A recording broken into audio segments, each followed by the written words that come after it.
Welcome to another exciting edition of Hindsight is Horrifying, the podcast where a certain number, and that number just is changing so much now that I don't even bother saying it, of seemingly normal adults watch movies and TV shows from our youth, our childhood, from an era when we lived as in past lives, whatever. And we talk about all the things that we didn't get when we saw it the first time, and we also just sort of ask the question, does it still hold up? Is it still good? I am Jason Mitchell. I'm here with my host, Darth Jader. Hello. And tonight, we are going to be looking at the 1986 John Hughes classic, the mega hit, Ferris Bueller's Day Off. One of, if not the definitive 80s comedy movies. Especially like a high school classic movie. Yeah. I would put this one above Breakfast Club, above... I think it's John Hughes' best. Oh, yeah, I agree. Yeah. Pretty in Pink, all that. Yeah, I think Ferris Bueller's my favorite John Hughes movie by far. Yeah, not knocking any of the other ones, you know. I mean, I love Career Opportunities a lot, but but it's for all the wrong reasons. I think it had a plot. Maybe. But it had Jennifer Connelly in it, so that was, well done. Now well we know done, why John you like Hughes. that movie. Got it. But yes, we are talking about Ferris Bueller, a movie about I don't even know how to describe Ferris Bueller. He's not an everyman. He's the king of his high school. He's the coolest high schooler that's ever happened in the history of the ever. Yeah, he's a superhero. Yes. Yeah, he is. He's got superpowers. Yeah, he has superpowers. Luck is on his side always. Yes. So, yeah. But Darth, why don't you tell us a little bit about the format of tonight's show? The format has changed just a little bit because you guys, we have an actual grown-up in the studio. We've been teasing about his appearance for several months now, and we've had some scheduling issues. We haven't said anything about how he looks.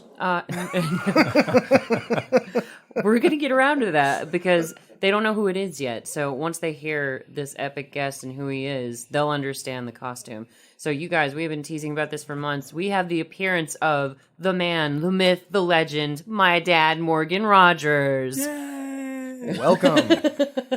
Dad, you want to say hi to the listeners? Hello, listeners. I am certainly glad to be here tonight on Ferris Bueller's Day Off. Welcome to the studio. And listeners, just so you realize, I can't talk my dad up enough. He showed up dressed like Ferris Bueller. Yes. No joke. And he did his own spin on it because being an actual quote-unquote grown-up, why don't you describe your costume for us, Dad? Well, it's what Ferris Bueller would be wearing today as a conservative, a little bit more conservative, but still the white shirt and the vest. The classic 80s vest with the 4 buttons. Yep. Absolutely. So, and Cameron would be wearing a straitjacket. Oh, yeah. By this point. Hopefully not. Hopefully Cameron changed. But, first interruption of the night. Antagonist versus protagonist. Ferris Bueller's definitely He's the antagonist of the story. Yeah, big definitely, time. yeah. But first interrupt, sorry. What were you saying? We've got the movie starting in the studio, and I just looked over, and I had looked at, the IMDb and everything for this, but I didn't catch this. The cinematographer, Tak Fujimoto. I was going to bring that up. The great Tak Fujimoto, who also filmed Death Race 2000. And we know starring one of the Adams from one of the many Shakespeare troupes that we're in. Yes. Oh, wait. No, that's David Carradine. Just kidding. Different guy. Yes. But, yeah, I don't think we ever not talk about Death Race 2000. That one scarred us both for life, I feel, a little bit. Is this the first sort of The Office mockumentary style movie? That we've done, yeah. No, I mean just in general. I can't think of a movie before this where he was talking to the camera. Where they break the fourth wall. Yeah, breaking the fourth wall, giving them useful information. They even have graphics. Well, and it's exposition, but not just for exposition's sake. He actually moves you along with his character and what's going on with his life in a very interesting way. He's just because you open up to the movie where Ferris is obviously faking being sick, so he can skip a day of school. 9 times. Nine times. But we get to that later. But he's singing in the shower with his mohawk right now, singing Donkashane. But yeah, he takes you through all of his classic tips and tricks of how to fake out your parents. When you're bent over, moaning and wailing, you lick your palms. Mm-hmm. It sounds a little childish, but it's very effective. If you get a fake fever, that can backfire because you get a squeamish mother and you wind up in the hospital, and that's worse than school. So he gives you all those tips and tricks for faking out your parents. But And that, you're already on this kid's side because he's so clever and charming and funny, just yeah. from the get-go. Yeah. So beyond that reason, Dad, why did you pick this movie? Because all of our guests get to pick their own content, so why this movie? Because it's just super cool. It's just a super cool movie. Everything about it is funny. Every scene is funny in its own way. There's so many little anecdotes in there. We're looking at the classic Bueller scene right now. The classic Bueller scene, where Bueller. Ben Stein is, that was ad-libbed, and everything he says is actually correct about economics. It's just that kind of stuff is just super cool. Yeah. I had no idea. No, Ben Stein, I mean, it's amazing when you see Ben Stein doing really great comedic things and you realize he's actually also a really, really, really intelligent guy. And this is his second appearance as far as movie picks? Because he was in The Mask as well with Jim Carrey. So he was the psychiatrist or psychologist. That's right. He was in The Mask. Yeah. He's been in a bunch of stuff. He was, in the 90s, of course, he had his game show, Win Ben Stein's Money. Yeah, I forgot about that. Which was good. But, this movie is the ultimate ensemble actress movie because every single person in this movie is perfectly cast. Oh yeah, they all belong exactly where they were cast. But before we get away from the classic Bueller scene, everybody quotes Bueller from that scene, but the one I always took away from it was the girl who raises his hand and explains where Ferris is for the day. Right. She goes, he's sick. My best friend's sister's boyfriend's brother's girlfriend heard it from this guy who knows this kid who's going with this girl who saw Ferris pass out at 31 Flavors last night. Right. So I guess it's pretty serious. Therein lies Ferris's superpowers. Things are.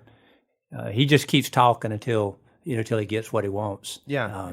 And of course now we're watching the Cameron come in, Cameron Fry come on, and I'm kind of team Cameron. Oh yeah, I really like Cameron, and he's always the underdog, and in every scene, and let my Cameron go. well, Cameron he's a perfect example of we were talking about this in our last episode when we were watching Night Shift. What makes an appealing character from an 80s movie, and it's the character who ultimately, he's normal and he's like you in the sense that he's trying relatable. trying to do the right thing. He's trying to do what people want him to do. He's, he would do his job. He does his schoolwork. He does all this stuff, but he absolutely doesn't do anything to make himself happy. Nope. Until the end when it boils over and he decides, to hell with it, I'm going to do something to make me happy, and it ends in a huge disaster. He's like a kettle. He just Therein teaching the lesson. You should just do little things. Don't let it boil over until you're driving a priceless, beautiful car that you have to destroy. But therein lies one of my favorite scenes is when he fooled Ferris in believing that he was drowning. Yeah. At the end, he of said, the movie. I got you, Ferris Bueller, you're my hero. But Cameron, you also see, despite how polar opposite they are, because Dad, this isn't something that we've discussed with you, is what we have on the show a lot, is the difference between a protagonist and an antagonist. Because most people think protagonist means good guy and antagonist is bad guy, when in fact antagonist means that's the person who brings about the change. Yep. So in this case, that's Ferris Bueller. Because Cameron is the one whose life really gets changed. Ferris goes home, he's not in trouble, nothing happens to him. Because, like you said, his superpowers, luck and rumors are on his side at all times. Because every kid in his school, bands together and they start raising money in a little Pepsi can, thinking that Ferris needs a kidney transplant.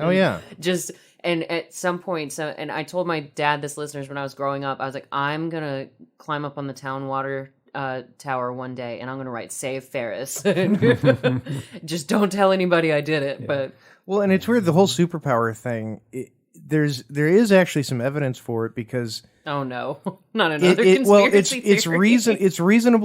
It's reasonable to suspect that even though Ferris Bueller has done stuff like this all his life and all throughout high school, nothing has ever gotten to the level it's gotten to in this one. And I think the difference is that Ferris isn't there to control it himself. It's like a wizard, and he just starts this spell, and then he swans off, and he goes and has this adventure, and this magic thing that he created just starts building and building and building because he's not there to control it. And it ends up to these ridiculous, epic proportions. And there's so many moving pieces that you think there's no way he can possibly get away with all of these different lies. But he gets away with every single one of them, minus his sister Jeannie, Right. Jennifer Grey from Poor Jeannie. Dirty poor Dancing. Jeannie, Dirty Dancing. Yeah. Poor Jeannie. She's the only one who, and to be fair, she's a tattletale, but she breaks all the rules too during the day. Yeah. She skips class. She I can't talks- blame her. I can't blame Jeannie. I can't blame her for anything. Yeah, I'd be pissed Yeah. if my brother got away with literally everything in the world too. So you see why it's unfair but the one thing that Jeannie has up on Ferris is the fact that she has a car. Yeah. Because you see him when he's going in and modifying, and you Right. see Mr. Rooney and his secretary at the school, and Mr. Rooney's calling the mom saying Ferris has missed school 9 times. And then Ferris starts reducing the amount of days that he's been out, and Mr. Rooney can see it, and he's screaming at his receptionist. But Ferris is like, yeah, I asked for a car, I got a computer. How's that for unfair? And in 1986, a computer would have Yeah, been it was a pretty big deal. an ingenious gift. As expensive as a car. Yeah, exactly. Yeah, and we should probably go ahead and get the Jeffrey Jones references. We need to get that out of the way now. The dad from Beetlejuice, so this also the second appearance he's made. Yes. Who is out? He's not in jail anymore. Not anymore. Yeah, he's out of jail. He had an affinity for the Young- child young- pornography. young people, He had some trouble with the law, Yeah. unfortunately, But- which is terrible. 'Cause, he's such, even though he's almost always the Well, Matthew Broderick kind of, sort of murdered someone. killed someone. Yeah, So he and Jennifer Grey, because yeah. they ended up Who was dating. driving? He was driving. He was driving. They were in Ireland, and it was they kind of kept it on the DL that they were dating since they played brother and sister in the movie, and they didn't want the fans to be weirded out by it. But they were driving in Ireland, and it was deemed accidental vehicular homicide because it was an accident. It was at night, and I don't think they could see the guy or something like that. But yeah, he accidentally killed a man in Ireland back in the 80s. Well, Yeah. they were actually engaged. Were they really? Yeah, they were actually engaged. You know who she's married to now, though? I don't. I don't even know his actual name, but he's in the Avengers. But he's the bald agent from the Avengers, where Tony's like his first name was Agent, the one who they fake his death, making it seem like Tony Stark was his favorite Avenger, and he has got the bloody Tony Stark card on him. But she's married to him in real life now. So while we're talking about relationships, the other one, the Ferris's parents started dating his parents in the movie. They started dating after the filming of the movie and actually got married. Oh, that's sweet. So they actually became a couple. So it's kind of cool. Oh, and it's like you said, Jason, he sort of weaves this little magic spell. He starts his own rumors, but the rumors start before Ferris even talks to anybody at the school, where the girl talking to Ben Stein heard from this guy who knows this kid about 31 flavors, but then he calls the school and he's just like, oh yeah, I'm sick. And he's playing like fart noises and throw up noises on his keyboard.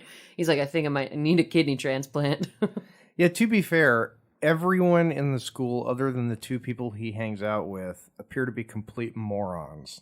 They do. So that They're helps. sheep. Yeah, that really helps because Cameron's not an idiot. Yeah. And Sloane, his Sloane. girlfriend. Oh yeah, Sloane's certainly no idiot. No. Mia Sara. Mia Sara. Everyone had a crush on Mia Sara, and she's done stuff. I really wish she had done more stuff.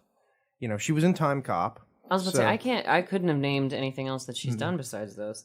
Not to insult her, because she's great in this movie. I don't know why she didn't do more stuff. She has been. I mean, she's done a lot of TV work, and she's done a lot of one part here, one part there, sort of thing. I mean, she's working. She is a working actress. It's sort of like the guy who plays Cameron, Alan Ruck. Alan Ruck. Who I actually got to see in the producers. Really? Yeah, when I was in high school. Oh, that's cool. A friend took us to the producers for her birthday, and I called my dad because I was like, Dad, Cameron's on the stage at the Fox right now. But not to interrupt you, Jason, but this is my dad's favorite line in the whole movie with the secretary. They think he's a righteous dude. He makes you look like an ass is what he does, Dad. Like, she doesn't realize how much she insults him, and she's just such a dingy little bird because she knows that she keeps at least one pencil behind her ear, but then she starts reaching into her hair and pulling out other pens and pencils. And she scratches her hair with the pencil too. So yeah, great. It's really screen. Maybe that's how she loses them in the first place. But yeah, Cameron's just Ferris is harassing Cameron on the phone. But you see how well they know each other and how good of friends they really are, because when Cameron's first like, I'm dying. He just says it to himself, and Ferris calls him right back. He goes, "You're not dying. You just can't think of anything good to do." So he just antagonizes the heck out of him. It's really funny. Yeah. Well, and that's the thing. That's what Cameron needs. Yeah, he needs a kick in the pants to have an adventure. He needs that somebody. I have a friend who is basically Cameron, and he is exactly like Cameron, and it's the same thing where it's like, come on, we're all going, no, I don't feel up to it. Yes, you do. Yes, you do. No, I don't. Yes, you do. If you don't come out with this, I'm gonna, do something horribly mean to you. Why would you do that? I thought we were friends. We are friends. That's why I'm threatening you. Well, and I bet he has that same moment where Cameron's in the car. He'll keep calling me. Yeah, He'll keep calling me until I come over. He'll make me feel guilty. He have beats on his steering wheel. Yeah. And also, this movie continues a trend that was popular in the 80s where every single person's parents worked in marketing. Yeah, because it was a very Don Draper world. Everyone worked in marketing in the 80s. It was always like some wealthy person. They could just say they worked in marketing and it explained why they were upper middle class. Mm-hmm. Yep. I went to college with marketing majors. Every one of them is a bartender. Let me see. What else of the market? I don't know a single marketing grad who ended up doing marketing. Well, it's funny because I was an English major in school. I graduated with an English degree, and I wound up in banking, and I also wound up in marketing. I've done a lot of different things. Yeah, so that's the funny thing. So it just it's funny you ended up in marketing, not someone with a marketing degree. No, it's almost like this is some consumer advice. Hindsight is horrifying. Top tip, kids, don't major in marketing. And don't leave school, especially if your parents are paying for it. Just stay there for now. You're good. Yeah, well, or don't go to college. Well, it's a waste of time. That's your personal opinion. Yeah. But yeah, and you see that other moment, we just passed what I was talking about where Cameron's like, he's going to make me feel guilty if I don't come over. But Ferris even knows that. Not even on the phone. He's like, $20 as he's sitting in his car debating whether or not he should go out. So it's just funny how well they know each other. And then we get introduced to Sloane. Yes. And she's in the most boring class in the history of... Their high school looks like a college. That seems to be... we talked about that when Katie and I were discussing our pick for episode 2 of the Battle Royale.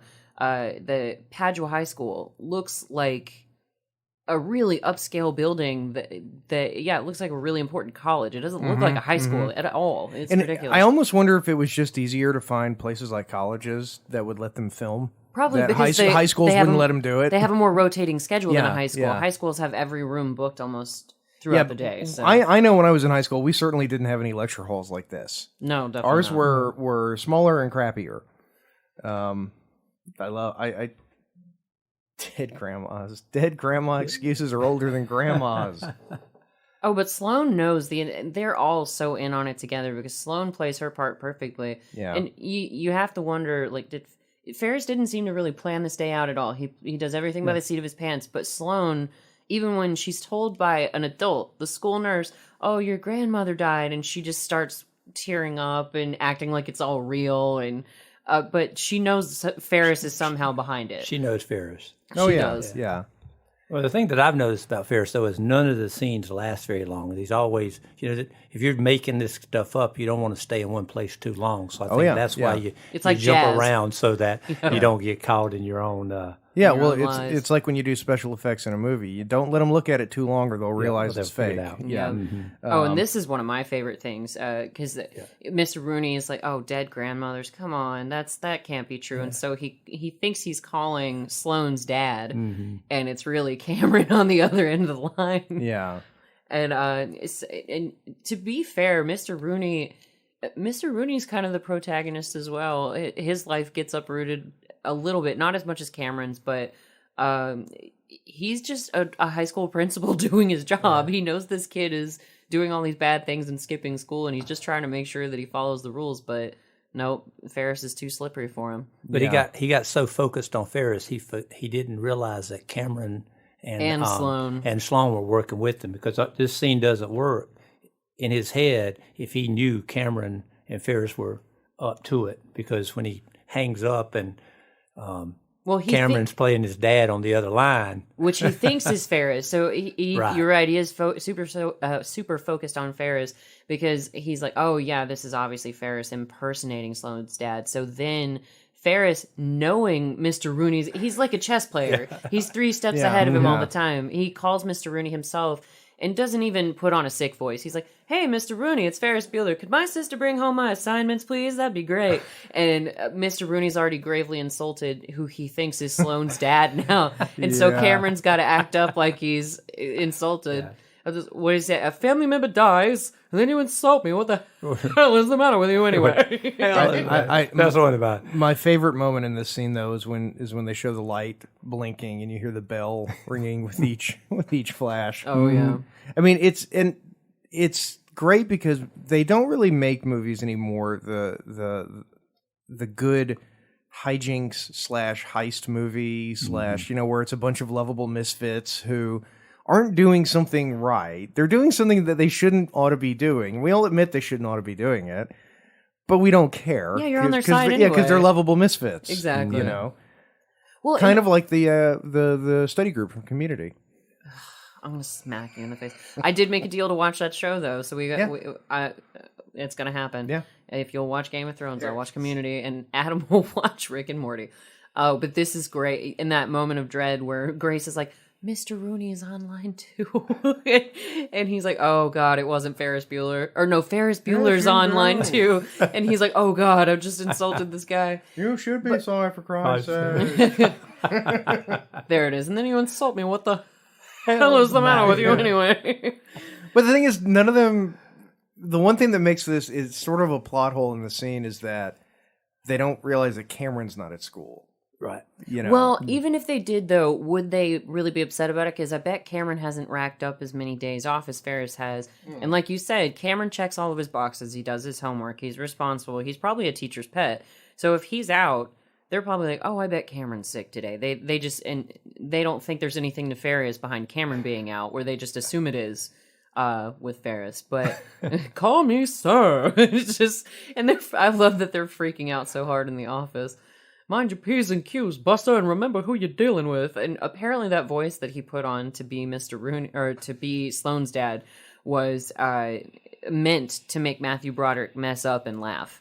Because apparently Alan Ruck and Matthew Broderick were friends before they even shot this movie. Mm-hmm. So he was just trying to make him break on the camera. So a little tidbit, so on the set, Ferris had the trailers. Cameron's trailer was much smaller.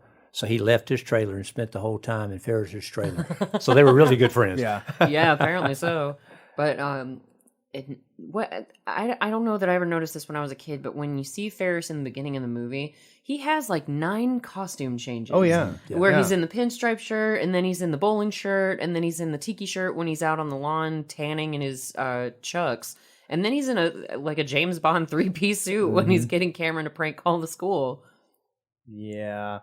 And Cameron goes a little off the rails because it couldn't be utterly perfect. Like, they couldn't do it without a few hitches. Cameron does mess up, and he's like, Rooney, I want to meet you out in front of the school. and Ferris slaps him. He's like, no, what are you... never mind, we'll have lunch later. Ferris kicks him in the ass. And use your brain. Why'd you hit me? Use your brain. Yeah, and I just love that whenever he goes up to the school to pick up Sloane, do you have a kiss for Daddy? Like he's so that's how it is in their family. Because his goal is to get away with it, and as soon as he's gotten away with it, it's okay if he reveals to Mr. Rooney, he's like the jewel thief who leaves the clue. His signature. He's signature. Yeah, signature. Yeah. No, but the other thing about the movie that interests me is that the plot is so freeform because it's really just what do you want to do? I don't know. And then they just kind of wing it and decide to go off and do stuff. But if that's the sense of it, it's almost like the movie had the same fairy godmother looking after it that Ferris Bueller himself did, because the movie ties together brilliantly, despite the fact that it is a bunch of cut scenes between a lot of different characters. So it's funny how it all ties together that way. Yeah. I'd love to see, not a sequel, but because that would be terrible. No, yeah. But I would love to see... Don't wish that on us. Yeah. In Britain, the British do this wonderful thing where when they have a TV series is popular, they'll do a Christmas special. And, We've never done one of those in America. well, we don't. We don't do it like they do it because it'll be like a show that was on. It might be a show like Doctor Who and it's on now, but it's just not its regular, programming. And they just do a one-off Christmas special every year. But they'll also go back and they'll take shows that haven't been on the air in years and just get everybody back together and do a Christmas special. And it's just one episode. It's like a reunion show. So like on Doctor Who, like they'll have Sarah Jane come back and just have a bunch of characters from different episodes. You kind of like a high school reunion. You wonder what your high school friends are doing now. And, if you could find out, where Cameron and Ferris really were right now, that'd be something cool. The only problem is that I suspect that we would not be able to accomplish that without the involvement of Sarah Jessica Parker. So, that's some hate right there.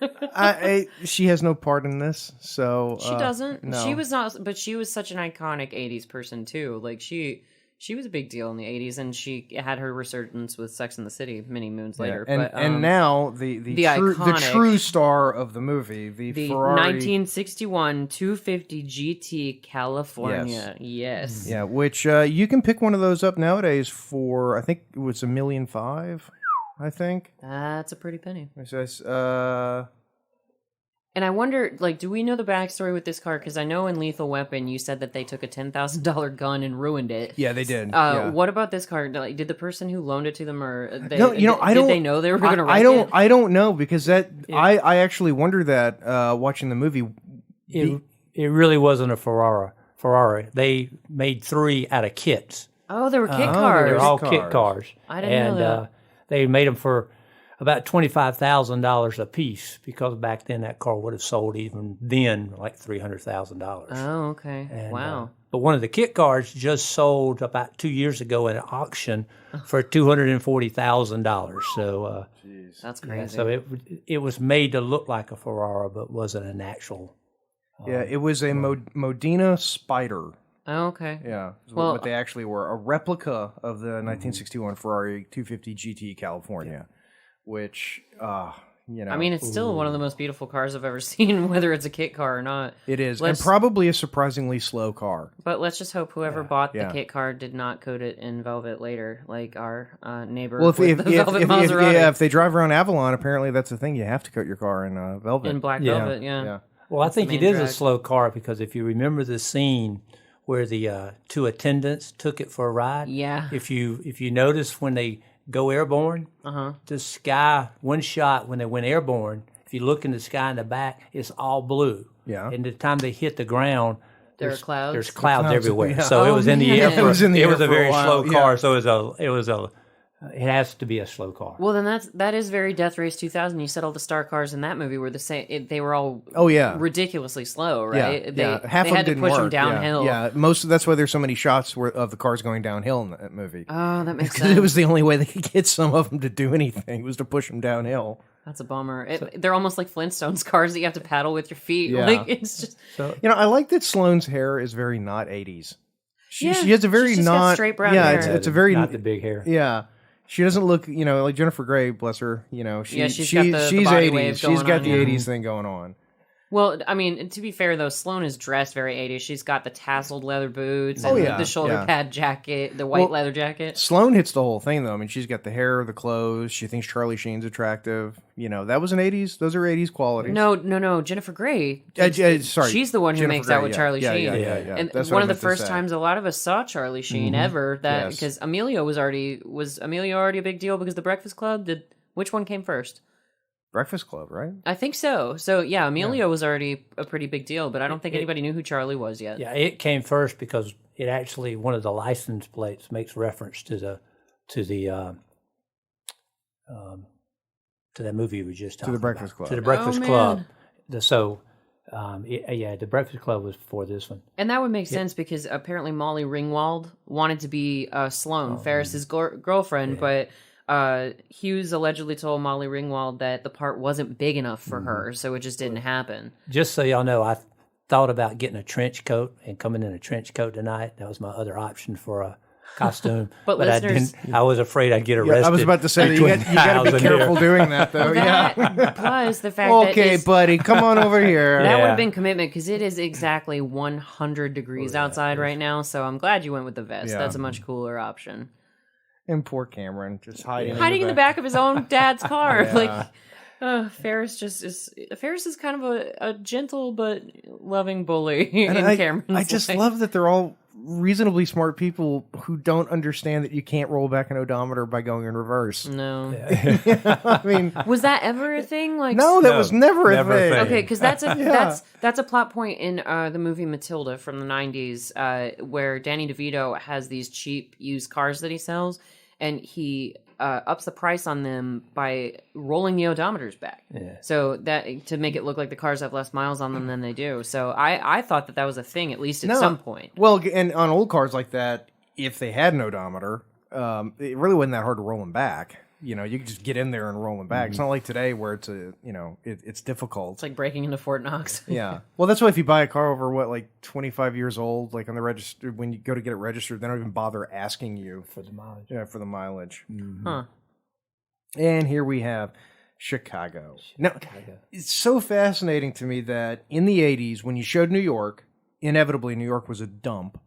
But Chicago was always popping up in movies as this beautiful, wonderful, Kind of pristine yeah, city. yeah. And it wasn't. It was Chicago was. I mean, it was better than it is today. Today, Chicago's horrible. I haven't been. I wouldn't know. Me either. It's Chicago is perfect example. Is I was in Chicago like 2 years ago, and we had a meeting, and I ducked out around like 11 o'clock, 11:30, lunchtime. And I'm used to stepping out in Atlanta at lunchtime, and there's just millions of people everywhere. Oh, yeah. Going to lunch, walking to and fro. The middle of Chicago, downtown Chicago, on like a Tuesday at 11:30, and I was the only person. It was like being in a zombie movie. Yeah, that's creepy. Yeah, it was legitimately creepy, because everybody's moved out. Oh, and here we go with the Pepsi can where they're taking up the Save collection. Ferris. Save Ferris. Save Ferris. Hey, that's a good name for a band. Yeah. I think that may have Yeah, actually yeah. happened. Whoa. Buy Ferris a new kidney. I love that they think they can buy him a new kidney. And what's really hilarious right here is that this guy doesn't seem to realize that Jeannie is Ferris's sister. Yeah. Like, nobody knows her. She just blends into the background. Like, she's just not, she's the antithesis of Ferris. She's not popular. She's, but I think she just envies him so much that it just angers her. But it's something I just read, actually. Cameron, I never really thought about it, but when I picture Cameron in my head, I see him in the Detroit Red Wings jersey. Mm-hmm. And the reason for that, apparently, is because John Hughes, for the first 12 years of his life, he lived in Grosse Pointe, Michigan, and loved the hockey team, which is why Cameron wears the Detroit gear in the movie, even though they're in Chicago. Oh, okay. So, because it never really struck me as odd, but it's just, I remember that Red Wings jersey for whatever reason. Yeah. I think a lot of people remember him from that, I mean, there's so many iconic images from the movie. For me, it's Ferris Bueller singing Danke Schoen in the in the parade at the end. That's we've asked Universal to build a ride where we can do the the Ferris Bueller. Yeah, float. I want to do the Ferris Bueller ride. That would be amazing. That would be the best ride ever. You get to roll up in the Ferrari to the parade float, and then they give you the leopard vest, and you get to sing the song of your choice, whether it's Danke Schoen or Shake It Up Baby. Yeah. Dealer's choice. Yeah.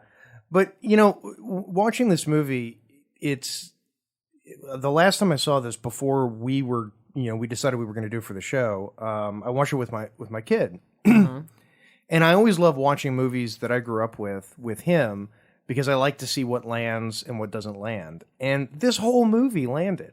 I mean, he's 9 years old and he's watching this and he's loving it. Well, nothing's ridiculously topical in their references. I mean, the songs are very 80s, but besides that, you don't have to have been alive during this time to appreciate this movie. Right. Skipping school for the day and going out with your friends in your dad's fancy car, that's a universal concept. I love the intricate snoring, fake Ferris rig that he builds. Yeah. And people refer to that to this day on The Office. Michael Scott does that in his office. He wants people to think that he's asleep at his desk. Steve Carell's character. And Stanley walks in and he's like, Stanley, look, I've got a dummy a la Ferris Bueller's Day Off. And he goes, why is sleeping at your desk better than you not being here? And it's a funny bit on that show, but it's definitely a Ferris Bueller's thing. I think this would work. I think if you follow the lines, I think it would work. Yeah, because, it looks pretty realistic. The covers are covering him, and His mom, what else was she in? Because every time I watch this, and I've never bothered to look it up, but I swear, I know I have to. I know I've seen both of his parents in other things. I've definitely seen his dad. Yeah, I know that, yeah. I'll look up the mom, but in the meantime... Man, that house, look at that wallpaper. Yeah. Oh, yeah, and I even saw the outfit. I was telling my dad while you were picking up David, I was like, that is so an outfit my mom would have worn back in the 80s. Oh, absolutely. Even the blonde iced hair, I remember pictures yeah. when she had hair like that. She had her hair cut like her, too. Yeah, that's what I'm saying. She had the iced hair back then. I would love to know what the story is with the guys on the observation deck with the bizarre hats. Yeah. I'd love to know. They're just in the corner, but they've got... It's like a David Lynch sort of thing. little He just bit. has these two people with these bizarre hats on over on the side of the frame. I don't think I've ever noticed that before. It's like, are they sort of like Shriners? But You have to wonder... okay, so Cindy Pickett is Katie Bueller, the mom. I was about to say the Sears Tower, but it's not the Sears Tower anymore. That they're because Because back in '86, this was the was world's Sears, tallest yeah, building. It was Yeah. the Sears Tower back then. Mhm. Yeah. Oh, okay. So Cindy Pickett, Katie Bueller, was in Son-in-Law. So I think she was the mom in Son-in-Law with Pauly Shore. That's probably where you remember her for. Yeah. She was in Age of the Living Dead, not Night of the Living Dead. Yeah, I'm not recognizing any of these other movies, but yeah, that's where you've seen her. Yeah. And Lyman Ward is the name of the dad. So Cindy and Lyman got married after this. You want to get married? Sure. And he was in Independence Day, so I know you saw him in that. And he was also in Not Another Teen Movie with Chris Evans. Oh, you know what? That's Captain what America. That's what I. Yeah, I know Captain America with a banana up his tailpipe. Yeah, not in the Eddie Murphy sense of the word, unfortunately. No. Yeah, it's a very interesting thing that they go from the Sears Tower to the commodity market. They just go to the most random places because you wouldn't think that. Yeah, they go to the stock market exchange, and then they wind up in a museum, which that's a very high school field trip thing to do. It's like, of all the things you could be doing, like going to the movies or something that wouldn't be a school sanctioned event, why are you going to a museum? And then they go to the fanciest French restaurant in the entire city. Of all of the restaurants. 4,000 restaurants in the downtown area. Which I picked the one my outside father of goes to. the location they pick for the outside, the exterior shots of the restaurant, it's somebody's house. Yeah, it looks like a townhome. Yeah, it looks like a townhome, and maybe it is. Oh, in fact, the interior might even be somebody's townhome. And this guy looks like Neil Patrick Harris, the maitre d' at the French restaurant. It's too old of a movie for it to be Neil Patrick Harris because he was still Doogie Howser back in the day. Well, if they did Ferris does look Bueller, like the musical, he could play this. He could. Yeah, he could be the play maitre d'. Yeah, he could be the maitre d'. But Ferris is pretending to be Abe Froman, the sausage king of Chicago. And they even, all three of them just sort of coincide with their little sneakiness and make this plan work where Ferris, he gets really uppity when the maitre d' is like, you're Abe Froman. No, I don't think so. Come on, get out of here. Time to go back to the clubhouse, kids. And even Sloane and Cameron get a little nervous for a second because they're like, Ferris, we're going to get busted. Come on. He goes, no, you only get busted if you get caught. Like that, we can't back down. And if I do get busted, it's not going to be by a guy like that. this. Yeah. Well, yeah, and Ferris commits. He knows. Okay, all right, this is not going as planned, but I'm not gonna blink. I am Abe Froman. I'm committed to it, and that's all there is to it. And I'm gonna pull it off, and he does. Yeah, but the maitre d' is threatening to call the police, so Ferris, heads him off at the pass and takes the phone himself and calls the restaurant. So that he knows the maitre d', he's like, there's another phone in here. Go find it if you want to call the cops. So he sends him away because it makes it look like there's another person calling, and he's like, no, you touch me, I yell rat. Go find another phone. Yep, so he cleverly gets rid of the maitre d', and then Cameron has the same voice for Sloane's dad as well as hello, this is George Peterson, Chicago chief of police. So you fool the maitre d' into thinking that he really called the police, and then Sloane gets in on it, and this was what I always liked about this movie, is that usually the girl is just the tag along, but Sloane was part of it. Oh yeah, So absolutely. he gets her on the phone, and she's sort of his character reference where the maitre d's like, oh ma'am, she's looking for Abe Froman, and he's like, could you tell me what he looks like, what he's dressed in? And she's like, oh, white t-shirt, leather jacket, he's just devastatingly handsome. But she's like, yeah, I'm looking for Abe Froman, the Sausage King of Chicago. It comes up like 4 times. Yeah, and it's sort of perverse too that he's consistently in this movie thwarting people who are basically just doing their jobs. Yeah. You know, Well, because Ferris is stealing somebody's lunch reservation. Yeah. He's skipping out on school. He's doing all these things that Cameron would never do left to his own devices. Poor Cameron. Well, and what I always wondered is, didn't Abe Froman show up at some point? If he did, He had a reservation. Yeah. You have to wonder, because Yeah. wouldn't they get busted when he does show up for his Right, reservation? Especially if, I guess he just didn't, because there was never any upset over that. I almost wonder if there was a scene filmed where the real Abe Froman showed Gets up thrown and out. then got thrown out. That would be Should pretty have been. funny. There should have been a scene with that. That would have made it even better. But yeah, they're just. Oh, I love that when he's munching on the ice out of the glass of water.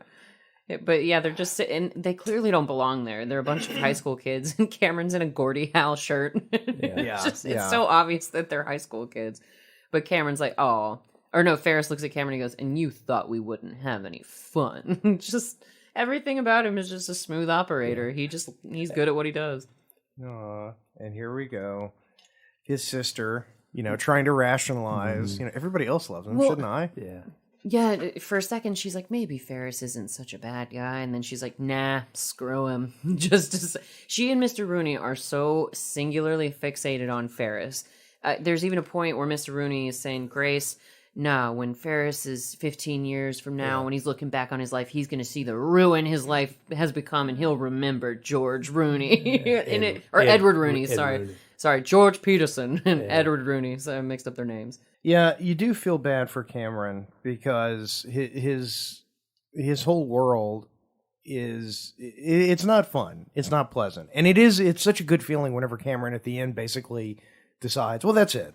Yeah. Well, even Ferris's description of Cameron's house, he says, Cameron's house is like a museum. It's very beautiful and very cold, and you're not allowed to touch anything. It's just like, that's depressing. But yeah, Cameron. But we've all known people like that. Yeah, you have. And that's why he's sick all the time. He's got all these ailments because he's just driving himself nuts. Yeah. But Jason, this is something that you and I have talked about before as far as movie pitches. So the background for this movie pitch from John Hughes, apparently he called the head of Paramount and pitched the film in one sentence. So the head of Paramount, Ned Tannen, said, I want to do this movie. Or Hughes said, I want to do this movie about a kid who takes a day off from school, and that's all I know so far. And Tannen had a good rapport with Hughes and just says, okay, go ahead. Well, when you're John Hughes, people trust you. Yeah, because somebody like John Hughes, you could throw him. If somebody had said, okay, John Hughes, go make a movie about a kid who takes a day off from school. He's going to make it a genius film. He would go and make Ferris Bueller, Well, and it's just like the Caddyshack pitch, because, Dad, do you know what the pitch was for Caddyshack? Nope, I don't. When I'm blanking on Egon's real name. Oh, Rick, not Rick Moranis. No, I'm like, why'd you do that? I messed you up. Anyway, when he went to go pitch the movie idea, he was like, okay, Caddyshack. It's going to be Animal House on a golf course. And that's all it was. And when he pitched, because he also directed Ghostbusters, when he did that, he said, Ghost Janitors. And that was the pitch for Ghostbusters. So, Ghost Janitors. Did Ivan Reitman direct it? Ivan Reitman, yes, thank you. Okay, yeah. Egon. He wasn't Egon. Oh, then I messed up. I'm sorry. But yeah, Ivan Reitman, sorry. Either way, but didn't Egon direct Caddyshack? It doesn't matter. I'm transposing a lot of people. I'm all across the board. Sorry about that, listeners. I'm all over the place. But yeah, apparently yes, he did. Yeah, it was Harold Ramis. Oh, it was Harold Ramis. Okay, awesome. So yeah, that was just but apparently that's a thing where you can just pitch a movie in one sentence, whereas these days I think you have to have a mission statement, like an entire corporation built around a movie idea in order for it to get made. Oh yeah. Or it just has to be a Transformers movie, in which case they'll keep making it until everyone's dead. So. And it has to be an action movie nowadays. You can't don't really make any good comedies anymore. No, well, like they even had a meme. It was a fake movie poster with Dwayne "The Rock" Johnson on it, where he's got a tank top and he's looking over his shoulder at something, and it says, "The funny, smart aleck, tough, streetwise, intelligent cop comedy," which this guy will do until he's at least 60. So it's recycling all over the place. But this movie is nothing like that. It stands out. It stands alone as its own unique thing. So that's one of the things I think that make people love Ferris Bueller so much, is that it just stands out on its own. John Hughes trivia. How many movies did John Hughes direct? Just wild guess. 5? More. Way more? Or 12. 8. Eight. Eight okay, movies. I wasn't terribly off. 16 Candles. Yeah. Kicked it all off. Breakfast Club. Then Breakfast Club. And then one of my all-time favorites, Weird Science. Which Josh wants to do, Yeah. so that's a teaser for a future episode. Yeah, guys. Weird Science is fantastic. Then he did Ferris Bueller's. Okay.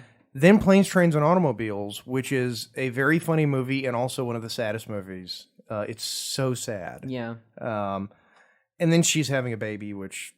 I don't think most people really. But that one's sort of a ship in the night. Yeah, that one sort of just went, But interesting thing, do you know who the either of you watched Downton Abbey? No.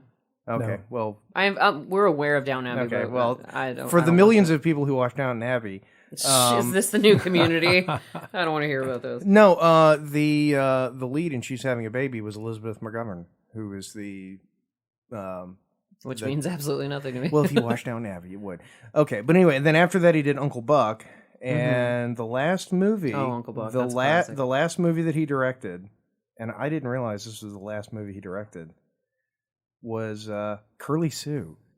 Ew. Yeah, I know. That's disappointing. That is a sad swan song. It is. But of course, John Hughes died tragically young. I mean, he wasn't even 60 years old when he died. Yeah, he was a relatively young man. And it got amazing. He's been dead for 10 years now. Yeah, he did such epic stuff though. Like apparently with both the baseball game and the parade, they crashed both of them. They were active games / parades because the scene with the crew at the Cubs game was shot while the actual game was playing. Like you mentioned, Dad, and you said what was the trivia you knew about the games? Well, Ferris Bueller fans have always tried to figure out what day Ferris Bueller took off, and so the idea is that you trace that back to that ball game when the Cubs were playing the Braves, and it's like June the 4th, 1980. I don't have my notes, but 6 or whenever 1986 it or was, something like that.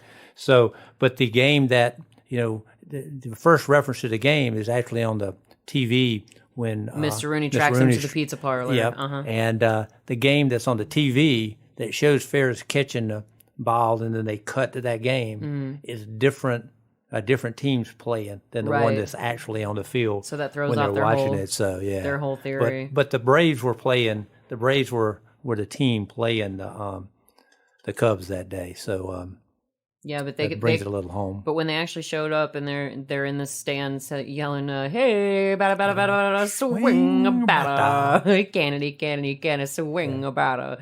But apparently Hughes, not to be outdone, had the crew crash an actual Von Steuben Day parade to shoot the parade scenes. They entered a float into the annual procession in downtown Chicago, but didn't inform parade officials or judges that they were planning on doing that. So, like, some pickups were shot for the next day after an invitation was put out to the local radio asking for people to take part in a John Hughes movie. So they utterly crashed the Von Steuben parade, which is just so classic. Probably the biggest parade. I was about to say, in all of Chicago, Maybe you would second hope, only to Macy's Thanksgiving Day parade. You would hope that they were cool about it, I mean, 86 people were cooler about things like that. And the Germans, people got less offended about things. I mean, the Germans are cool about things. They don't get bothered by stuff. Not for a long time. They haven't, anyway. No, they like it when surprises happen and things don't go exactly as planned. Yeah, that's their favorite thing They ever. would take John Hughes out and shoot him. But yeah, and apparently with opening weekend, Rodney Dangerfield bested the movie. When it opened, it says Back to School opened the same weekend as Ferris Bueller's Day Off, apparently. and had a better box office What a- opening landing. What a weekend! It landed the #1 spot. I know. You It's go see funny. back to school and see Ferris Bueller in the theater. So one guy's going to school while another one's skipping school. Right, So yeah, there you yeah. go. So "Twist and Shout" by the Beatles was used in both of those movies, and Oh, because they opened at the same time, the Beatles' "Twist and Shout" got back on the top 20 chart 15 years after the Beatles had broken up. Well, that's good for the hilarious. Beatles. Hey, that's just a little more revenue in their Yeah. pockets. So there you go.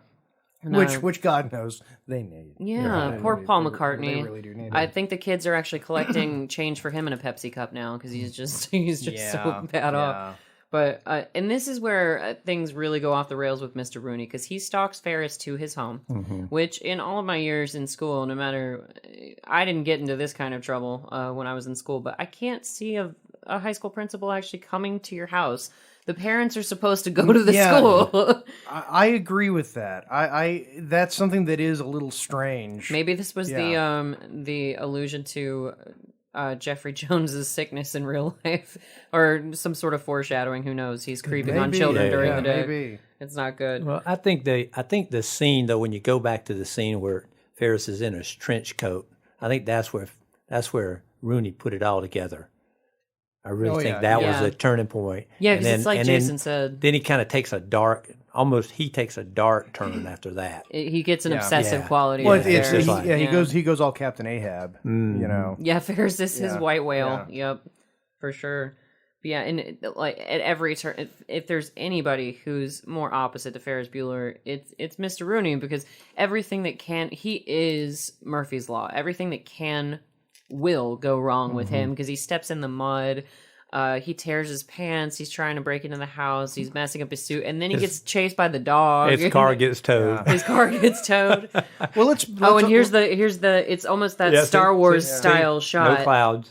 Yeah, the station. See, no clouds. Yeah, the Star Wars theme is What? playing, And enter the clouds. and you see the odometer sneaking up in miles. Yeah. There's the clouds. Yep, and yeah, you were right. It went from a completely clear, cloudless day, and then it's just a very cloudy sky. And, so. and going back to Mr. Rooney, to be fair, he is almost certainly going to jail at the end of this movie. Especially having technically, he didn't assault Jeannie, but he had Yeah. No, I she mean, assaults him because Yeah, well, yeah. well, the two people who hate Ferris the most wind up back at the Bueller's house. Mr. Rooney, who sneaks in through the dog door, and Jeannie just comes back to bust Ferris, thinking that he's just goofing off at home. But then she comes home to find. I guess she doesn't recognize him at first because she's just in shock at the fact that a man has broken into her house because she screams and kicks him in the face. But then she's not reporting that Mr. Rooney's in her house. She's like, there's a man in my house, and she doesn't recognize him at first until later when she picks up his wallet, and she's got that to blackmail him for Ferris later. Well, there's nothing like a good common enemy to bring people together. In other words, both Ferris and his sister hate Rooney more than she hates him. So yeah, she has a change of heart. I guess Charlie Sheen, apparently once you kiss Charlie Sheen, your life changes for the better, which is not what I've heard lately. yeah. Not in reality. No, but yeah, so she kisses a boy at the police station when her mom picks her up, and then she's in a better mood, and she somehow finds it in her heart to cover for Ferris instead of selling him out to the principal. So Right, yeah. it's funny how that works. And despite the fact that I think it's strange they go to a museum, I do love the museum scene. Oh, yeah. with the music. It's a great sequence. Yeah, the music playing in the background, them all hand in hand with all the little kids going through on their field trip. Well, and it's got that great scene with Cameron staring at the painting. pointillism. Yeah. And just focusing on that one little aspect of the painting. Mm-hmm. You know, he is having a pretty rough life. He is. You know, he's not a happy person. But it's his sense of normal. Right, So he yeah. doesn't realize there's something wrong with it. Right. Ferris is the only one bringing it to his attention that he shouldn't be this miserable and this sick all the time. Right. But yeah, you see all the priceless works of art as they go through the museum. And I honestly don't know why they added this scene or what it really does. It's just a sweet montage. Yeah, you know? no, I like it. Don't get me wrong; it's one of my favorites actually. But it seems like something that would have been mercilessly cut by the producers or the editor later on for some reason. But I'm glad that it made the There's a final lot cut. of character happening here, though. I mean, you get this glimpse of Ferris Bueller and Sloane kissing. Yeah. And the scene with Cameron when he stares and we keep pushing in closer and closer and closer on the painting, and he's looking at that kid standing next to his mom, and with his little British lady sun hat. yeah, and it's interesting because it's like, is he screaming? It almost looks like he has because his mouth is wide open, so it's like what's happening, and it just keeps pushing in. Well, yeah, because pointillism, it's not Monet, but it's like that joke that Cher made in Clueless, where pointillism and Monet are kind of similar in the sense of this joke, where she's like, yeah, I mean, from far away it's really beautiful, but up close it's just a big old mess. Because once you really close in on pointillism, you're just like, oh yeah, it's just a bunch of dots. I mean, they add up to a big pretty picture, but once you get close, that's not where it's pretty. Right. Yeah. But yeah, you see like Ferris and Sloane are very happy, and Cameron's just turmoil in the inside. And this is where they see his dad. Yeah. And then they all drum down. And I always thought it was funny that the dad didn't recognize Sloane, his son's girlfriend. Yeah. Right, yeah. And she made googly eyes at him, Yeah. And she puts on the shades to disguise her. No. She's like smooching at him and stuff through the window. Yeah. But yeah, he doesn't recognize his son's girlfriend. You don't recognize your son's girlfriend. Yeah. Yeah. But even Cameron, he can't even enjoy having a fun day off because Ferris is like, we went to a museum, we saw priceless works of art, we had a great meal, and then Cameron starts making that gorilla face where he's like, look over there. And of all the cabs, of all the gin joints in all the world, you had to walk into mine. His dad is right next to the cab. Chicago's such a small town. I mean, you run into people, it's got a small town feel, I guess. That's what I've heard. I think President Obama said that, because that's where he's from. So, yeah, small town Chicago. But Sloane looks right at him. Even though she's got sunglasses on, you would think that Mr. Bueller would recognize her. Yeah, you would think. And she's flirting with her boyfriend's dad, which is a little weird. Yeah. While Ferris and Cameron are rubbing a rabbit's foot and hiding in the footwell of the taxi cab. Well, I mean, it's 80s movies logic, You can put sunglasses on and suddenly be completely, a different person. Yeah, it's Clark Kent logic. People don't recognize Superman just because he doesn't wear glasses. Yeah. And he's in a cape, so I guess it's a little bit of a different outfit. But going back to the Beatles, apparently Paul McCartney approved the use of the song in the film, but he was angry with the final cut because it was all about good timing that allowed them to use the Beatles song. Since Paul McCartney was doing like a round of approvals and stuff, but he wasn't happy with how the song was portrayed in the final cut because they overdubbed brass horns from the marching band. So he wasn't happy about that with the parade scene. Oh, so. You know what, Paul? Come on. Cry me a river, Paul McCartney. Your life is so terrible. Seriously. Yeah. Yeah, so I think one of the iconic scenes, though, is in the parade when Ferris Bueller's singing Donka Shane. Oh, yeah. Who wouldn't want to be in the parade singing Donka Shane? And, absolutely. The crowd's going wild. But when the reason that Donka Shane was in the movie was because John Hughes hated the song. Because he said when he was growing up, his parents listened to it a lot, and he just hated that song, so they used it. And when they told Ferris he was going to be singing it, he didn't know the song at all. So he was trying to rehearse it, and he was rehearsing one time during a shower scene, and that's when he made the mohawk. And he was singing, wasn't scripted. Which was not scripted, and he was singing Donka Shane as they practiced. And John Hughes said, "Wait, stop! We got to get this," and it added it to the movie. So. Yeah, because you said like with him messing with his hair and doing the little mohawk with the shampoo, none of that was in none the of it scripted. He was just getting ready for it. Not at all. But it's funny, like with all these extras, you got to wonder who are the people who were actually attending the Steuben Day Parade and who were the ones that were summoned to be extras in the movie. Yeah. Because not only does Ferris get to get up and sing on a parade float in the middle of Chicago, so that's a huge deal. And you got to assume that this is being broadcast, so he doesn't get caught despite that. And he actually incites a flash dance. When he starts singing "Shake It Up, Baby," all those people on the steps that are just they all know the steps to the dance. Well, yeah, again, because 80s movies. Yeah, of course, well, they're all professional dancers that just happened to be there. They just happen Well, I to mean, be come at on, that parade. watch any movie about teenagers in the 50s. You know, it's like my parents have said, do you think we knew how to do any of those dance moves? We didn't know how to do any of those dance moves. You know, you watch all these movies and it's like we were all great dancers. Moondoggy and Gidget were just shaking those moves at the clam bake. Yeah, it's like, no, we didn't know how to do any of that. Nah. No. We were just as bad as you are now. It's like, well, then Dirty Dancing has wildly misled me in life, so... Well, so did Footloose. Yeah, that was another one where it's like, just a lot of people who know how to dance. I need a factory to dance in, to dance out my feelings. Very Jimmy Jr. Pesto. Yes. Don't tell me not to dance, Dad. But yeah, it's funny how the entire parade, like it is like you said, Jason. He's kind of like a wizard because his charm is just infectious, and when he's not even singing "Shake It Up, Baby," he's lip syncing to it. Yeah. It's not even him, but everybody in the city is just losing their minds and dancing along, and it's just the charm of Ferris Bueller. Yeah, the charm of Ferris Bueller. That's well put. Well, yeah, it's the whole, it's the magic. And then he just inspires, groups of organized dancers to just begin dancing. Yeah.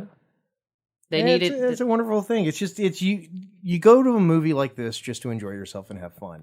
Exactly. It's not even a movie where you really have to suspend your disbelief. It's just so fun that you don't care about the discrepancies. It doesn't matter. Yeah. Right. Because ultimately, it's like, the dad doesn't notice the girlfriend, Jeannie doesn't recognize Mr. Rin, but who cares? Like, it's Ferris Bueller's Day Off. Ferris just wanted to have a fun day. Yeah. He deserved it. And that's why I think we're all rooting for him, because we all would love to have a day where we're not accountable to anybody. We're just going to do exactly what we want to. Like, even the guy cleaning the windows up on a pulley on the side of a building is dancing. A little baby in a stroller. Everybody's losing their minds. Yeah. And you see really all the 80s fashion, the big horn-rimmed glasses. And it was a wonderful time. It was wonderful. We all looked like idiots, but we enjoyed ourselves. Unless we lived in New York, because then it was, nothing but hookers and... It was before the celebrities in Spider-Man costumes. No, I mean, it just amazes me how clean Chicago looks in this movie compared to how New York looked in every movie. Yeah, because they always made New York, and even like what we said on Night Shift, where they had to make it look like it had just rained in New York all the time because of the drab cement of the sidewalk. But that almost gives it a depressing quality too, because it's like, oh, it's always raining in New York, but that's not even true. They just had to do that for cameras. Yeah. Yeah, apparently something I read is that Matthew Broderick had more choreography than he was supposed to do on the float, because he's a Broadway musical guy. Like, he's a singer, he's a dancer, he can do it all. But he had injured his knee, so the choreography that he was really supposed to do, he couldn't commit to because he had injured himself. So he just sort of aced it on his own and just sort of stomped around and hopped with all the girls in skirts dancing. So all the gentlemen girls. Well, and this is another guy that we talked about, Marty McFly, when we did Back to the Future, about how you wouldn't know from this movie, because of all the charisma that these characters have, that Ferris Bueller, in real life, Matthew Broderick's like 5'5", and Michael J. Fox is 5'3". Yeah. But in these movies, they seem so larger than life, and because Jason, wasn't it you who said you thought that Tom Cruise was shorter than they were, and he's not. He's got like 4 or 5 inches on them. Tom Cruise is actually taller than them, which is crazy. Oh, and now you get this awesome scene where people are starting to deliver flowers and candy and stuff to Ferris's house. It's like his charm is so infectious that it gets to the entire town. Oh yeah. Well, I mean, it even gets to the baseball game. It gets to the baseball. Yeah. Oh, on the Jumbotron. The Jumbotron, yeah. Oh, and on the water tower, Ferris. That's one of my favorites. Oh, and little me hated this because I'm a big lover of dogs, but Mr. Rooney knocks out the Rottweiler. He hits him in the head with a clay pot that was meant for Ferris. It had flowers in it, and that made me solidified my hatred for Mr. Rooney big time, that he knocked out the dog. How did he do it? What did he give him? No, he didn't give him anything. There were flowers delivered to Ferris, and Mr. Rooney smacked the dog on the head with the planter. Oh, right. So he didn't drug him or anything. Right. But Jeannie, somehow the mom doesn't realize that there's a dummy in Ferris's bed, but Jeannie does. Yeah. She picks it up. Well, and she opens the door so violently that the mannequin falls apart. And she's just like, I knew it! And she's trying to hunt down Ferris. And the fact that he's not at home, she's immediately calling her mother to rat him out. Yeah. But since she rushed into the house so quickly while Mr. Rooney was knocking out the dog, he thinks that it's Ferris come back to the house. So that's what prompts him to, Jeannie left the door open, so Mr. Rooney just walks in like you do. Yeah. Jeannie did pretty good on the car. I mean, she got a terrible car, but at least it looked good. Yeah. 80, It was 40. 80, what was it, 84, 85 Pontiac Fiero. Wasn't that the one that had the Breakfast Club? Yeah, TBC. TBC. Yeah, on the license plate. So Mr. Rooney is now, he's committed criminal trespass. Yes, he has. Breaking and entering, criminal trespass. Oh, and something I never noticed. You would think that these characters interact more, but actually Principal Rooney and Ferris just speak at each other. Yeah. They never have a conversation. And I never realized that because it's Ferris on the phone telling him, I need my sister to bring home my assignments, or Rooney talking to Ferris at the end where he's like, you're busted now, you little twerp, or whatever it is, but they never speak to each other. Oh, but that's a great choreographed moment where Jeannie and Mr. Rooney jump out at each other at the same time. Yeah.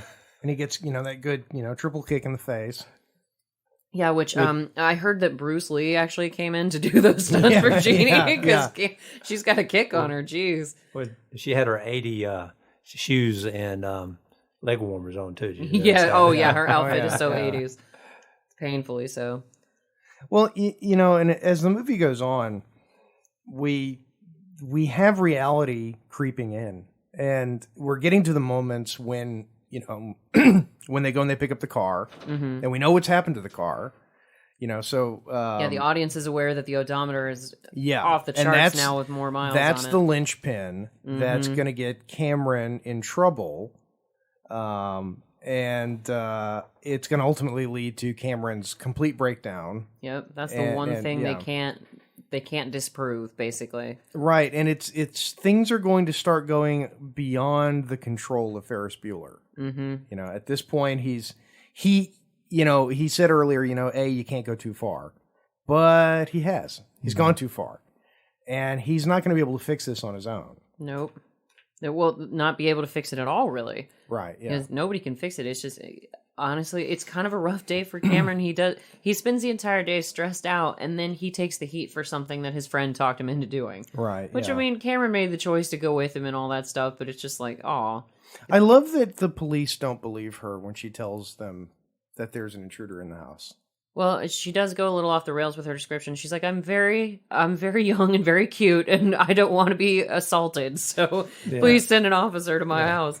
But yeah, that is kind of crazy. Like, aren't they obligated to look into calls like that? You'd think so, yeah. One of my coworkers accidentally misdialed 911, and an officer still showed up to our office to make sure that everything was in order. Yeah. And that was just an accident, and they didn't even speak to anybody. So I find it very strange, that they didn't show up to help her. Yeah. Oh, and there's Rooney's car getting towed, and his jacket's split open. Like he looks like his plants are split in the back. Yeah. He's just had a rough day. He's had a very rough day. I remember being in houses back then that had intercoms. That was a thing. I had an aunt that had an intercom system in her house, and then those just went away completely. I think it depended on the size of the house too, because my friend growing up, Katie Bean, she had one of those at her house, but they had that really gigantic house like out past the high school. But I'm not used to seeing intercoms in a house. That's just no, it's rare. It's rare.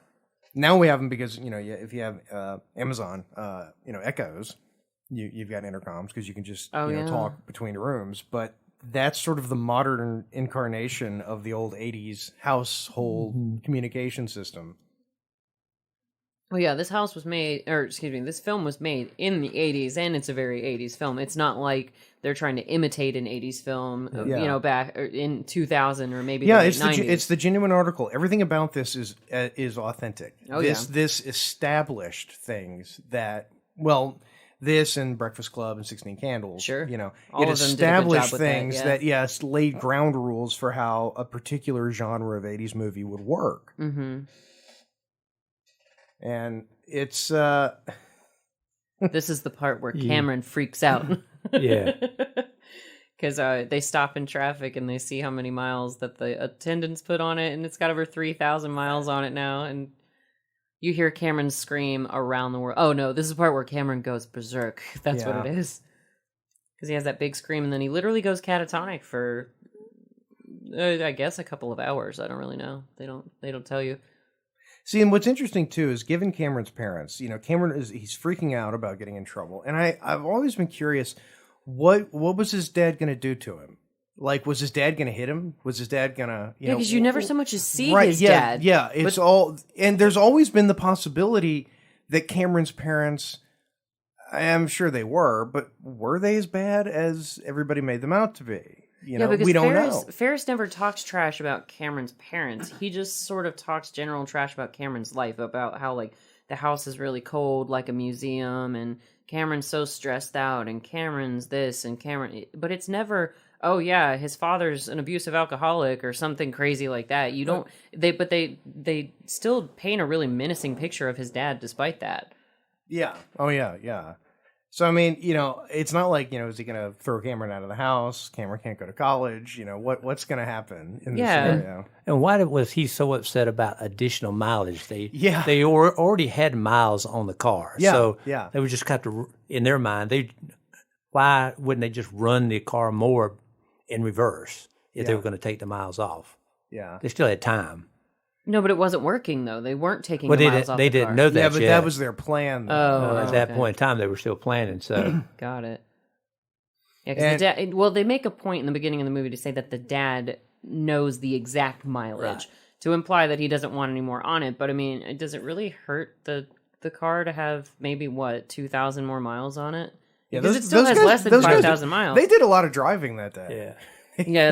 They covered some ground. They really did. They went to Canada and back. They had to. But this is the part of the movie where, talking again about reality creeping in, where Ferris is talking about, I'll go to one school, he'll go to another, and basically that'll be that. And that's about as bummer as Ferris gets throughout the entire movie. He's just like, I do love Sloane. Because earlier in the movie, we didn't talk about this. They're at the stock exchange, and he's like, hey, Sloane, you want to get married? Today, let's go get married today. And she's like, yeah, you're crazy. No, we're not. And he's like, why not? I'd be a good husband. And he hasn't really thought it through, but he's like, yeah, I love Sloane, but I'm a senior and she's a junior, so I've got to deal with that. And Ferris's speech right here, where he's talking about Cameron, who Cameron's going to fall in love wind up with, yeah, and because she's given him what he's built up in his mind is the be all. It is so end all be all of human it is existence. so absolutely accurate. I mean, I'm telling you, I know Cameron. I think we all do. Mm-hmm. Everybody's got a Cameron because it just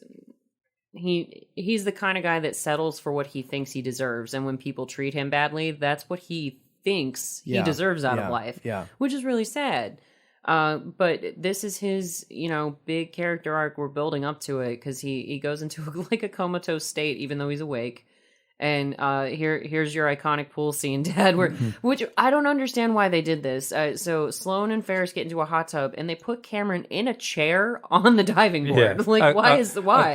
A comatose Cameron on the diving board. They took him from the lake to the swimming pool and put him on the diving board. Which, okay, that doesn't make a whole lot of sense, but... I think this is where he's really testing Ferris to see how much... Because Ferris does take advantage of him quite a bit, but it's for the sake of making Cameron happy and forcing him to go on adventures. But this is Cameron testing Ferris to see how much he really loves him, because he does jump into a pool to save his life.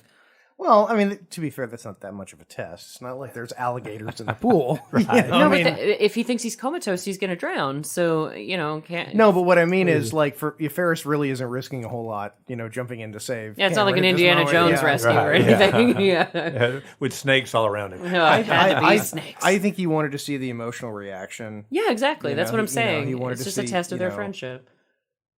Because, Ferris is freaking out. He wakes up smiling. What is that? Ferris Bueller, you're my hero. It's a great movie. Or a great moment. Yeah, they're good friends. They are.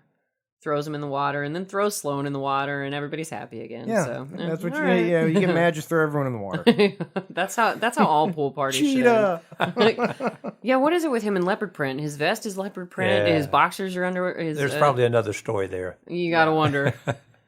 I do much wonder, but here we go. Here's Charlie Sheen. And apparently there was an entire backstory for Charlie Sheen the character that didn't make the film. And according to a 1986 documentary, Charlie Sheen's character's name is actually Garth Volbeck. Oh. There was going to be a whole backstory to his character and family. It was also revealed that Ferris's realtor mom was showing the house for sale to the Volbecks. So if you look closely, the tow truck that towed Rooney's car was from Volbeck's wrecking service. So it all ties together. But That's interesting. But you don't understand why he... Oh, no, you do know why he's there, because he's looking at Jeannie and he goes, drugs? She goes, no, thank you, I'm straight. And he's like, I mean, are you in here for drugs? And she goes, no, what are you in here for? Drugs. Yeah. So that's a pretty short story. Yeah, and it's really almost like they just got Charlie Sheen to show up and just say the truth, Charlie. Yeah, just be you. Just be you. Stay awake for 2 days. That'll help. But, Yeah, that's commit. My dear boy, why don't you simply try acting? Very Laurence Olivier of him. But, yeah, he's got that crazy spiked up bird hair. And he's kind of getting under Jeannie's skin. He's like, you wear too much eye makeup. My sister wears too much. Like, people judge her for that. Like, it's a whole thing. And at first, she's really irritated by him. But next thing you know, because the mom is in there picking her up for making, quote-unquote, a phony phone call to the cops. Which So a phony phone call warrants an arrest, but not the possibility of an intruder in a woman's house? I don't understand apparently that. not. It's the strangest thing. Yeah, it is. It's so unfair what happens to Sloane, you know? Well, not Sloane. Jeannie. Jeannie, you know. It is but Charlie Sheen sort of puts it in perspective for her, because Mr. Rooney never loses that Ahab focus on Ferris, whereas Charlie Sheen sort of releases her from that. Mm-hmm. He's like, why do you care what your brother does? Does it matter? And she's just like, well, why should he get to do everything and have all the fun and I don't? And he's like, who cares? Yeah, he does a good job of psychoanalyzing her. Yeah, the problem is you. Yeah. Excuse me? Excuse you. You should spend more time focusing on yourself. Like, yeah. Yeah. And it's true. You know, you that's sort of the secret. If you're focusing on everybody else, one thing I can guarantee you is you're not going to be happy. Oh yeah. You know. Well, that's even some sage advice my dad gave me when I was growing up. He said, Jade, if you have an emotional reaction to everything that happens to you, you're literally never going to be happy. Mm-hmm. And that stuck with me. You told me that a long time ago, but I was like, very true. That's wise words. Wow. But that's Jeannie. She just gets upset about everything that Ferris does, so she's never happy. Oh, yeah, she's about to deck Charlie Sheen, but we see them, they got the cement block. They're lethal weaponing the car. They press down the gas pedal to make it go in reverse. Yeah, this is, again, they're sharp kids. You would think that they would at least go, hey, I wonder if this will work, let's try it, and then discover it doesn't work and come up with something else. But they just run the thing. Yeah, it's like everything else in Ferris's life. He tries something, he's like, hey, this will work, and just assumes that it's going to, and for the most part, that's true. Everything else that he tries, it works out. Yeah, it's this Peter Pan thing where reality is creeping in, and so Ferris's powers are starting to fail. A little bit. You know, and he's not able to, to pull this off, and ultimately, it's a no-win scenario. There's no way of getting out of it except to destroy the car. Which, that wasn't even intentional. Cameron's just throwing a fit. Right, yeah. Because he's melting down, I don't control any aspect of my life, I'm finally going to stand up to my old man, and the first thing he does to do that is he starts pulverizing the hood of the car with his foot. Yeah. Just starts kicking it in. Oh, and you have this sneaky moment here where they're waiting for the odometer to roll back, and Sloane's like, so Cameron, I thought you were catatonic earlier. Did you see me change when we were at the pool? And he just makes his face, and she's...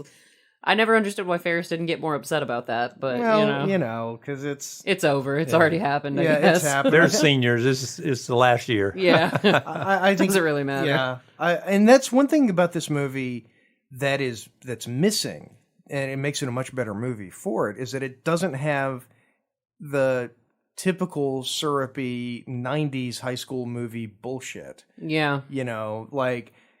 Ferris doesn't get pissed off at Cameron because he saw Sloane. Mm-hmm. It's just, okay, haha, funny. Yeah, well, because you're right. The 90s... Now, in a crappy 90s high school movie, you'd have a completely different thing, and it would be garbage. Yeah, it went no well because in '90s movies, for whatever reason, high school relationships were treated like epic dramas, Oh, yeah, it was- like they were yeah. going to last forever, and it's like no, they Well, typically I mean, peter out after yeah, about I mean, 3 or 4 months. Yeah, I mean, they would do ridiculous things in the 90s, like say, oh, well, let's base a stupid teenage high school movie off Shakespeare. Hey, I mean, you know what? I mean, No, he's alluding just- to an upcoming episode we got going on. hey, you know, You're get- going down. You get and o- Adam, get over yourself. you and Adam are people, going you know? down. Just face it. Our movie's going to be better, and you know it. So, I think we're at the. We're pretty much at the crux of the movie, the poignant end, if you will, because it's Cameron making his big speech. Because Ferris has his about reality and time and school, but then Cameron has his big speech about I put up with everything. Yeah. And I shouldn't. I need to push back and be my own man, and it's a big turning point for him. Well, and it bears saying too, and we haven't said it because it's kind of is obvious, but everyone in this movie does a very good job of their performances. Oh, the acting's on point, Yeah, for sure. yeah, everyone here, you know, Cameron in this scene, Alan Ruck. Ruck in this scene, and Matthew Broderick and all of it, and Mia Sara. You know, these are young performers, and they don't at any point come off as you want to punch them in the face because they're overacting. No, They do it. They're very good at reacting. Yeah, and a lot of this, I'm sure, is John Hughes, but they're very good at just giving it the right emotion and making it feel real and organic. Even looking at Ferris and Sloane's reaction to Cameron freaking out. And destroying the car, yeah. They have a very subdued reaction to him, which is sort of like we've all been there when someone we knew was freaking out, and you're sort of standing there going, at what point do we step in? What's happening? You know? Yeah, because Sloane walks toward him like she's going to stop him from wrecking the car, but Ferris stops her. Yeah. But it's really liberating for Cameron. Oh, yeah. You know from this point on he's a different person. Yep. He's either going to be kicked out of the house or his relationship is going to improve with his dad, and they're going to figure out that what's important. Yeah. So it's one way or the other, he's free. So once again, Ferris wins because he really helped his friend to get to that point that he needed to be at, so he could decide if he wants to be happy or not. Yeah. And what's funny is that like he didn't actually have to dent the car, because it's like you said, Dad, it's the permanence of the odometer. They couldn't roll it back. The dad was going to know one way or the other. So I guess he's just going whole hog with the plan. But at this point, may as well. Yeah,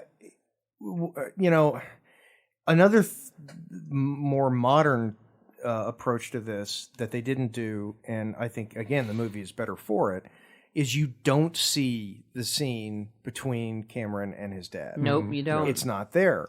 All you need to know, you don't, because it's not important.